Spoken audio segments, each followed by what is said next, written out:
Top heroine పై కాల్పులు, తీవ్ర దుఃఖంలో కుటుంబం. అసలు ఏం జరిగిందన్న పూర్తి వివరాలు తెలుసుకునే ముందు వీడియోని అయితే పూర్తిగా చూడండి, అలాగే సబ్స్క్రైబ్ చేసుకోవడం మర్చిపోకండి.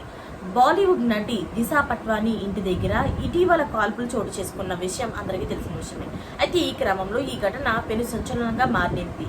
అయితే ఇది జస్ట్ శాంపుల్ మాత్రమే అని, మరోసారి ఒక వర్గానికి చెందిన వారిని మనోభావాలు దెబ్బతీసేలాగా ప్రవర్తిస్తే పరిణామాలు ఇంకా తీవ్రంగా ఉంటాయని కూడా సోషల్ మీడియాలోని పోస్టులు వేశారు. ఈ ఘటన తర్వాత దిశా పట్వానీ ఇంటి వద్ద హైటెన్షన్ నెలకొంది. ఈ గ్రామంలో తాజాగా ఈ ఘటన పైన యూపీ సీఎం అయిన యోగి ఆదిత్యనాథ్ గారు రంగంలోకి దిగారు. దిశా పట్వానీ కుటుంబ సభ్యులతో ఫోన్ మాట్లాడి ఘటన పైన ఆరా తీశారు. దిశా కుటుంబానికి ఫోన్ చేసి మరి అదనపు భద్రత కల్పించడమే కాకుండా కాల్పులకు కారణమైన నిందితులను త్వరలోనే అరెస్టు చేస్తామంటూ భరోసా ఇచ్చారు. కాల్పుల ఘటనపై ఎంతటి వారైనా సరే కూడా వదిలేది లేదని చెప్పి స్పష్టం చేశారు. స్థానిక పోలీసులకు కూడా యూపీ సీఎం కీలక ఆదేశాలు అయితే జారీ చేశారు.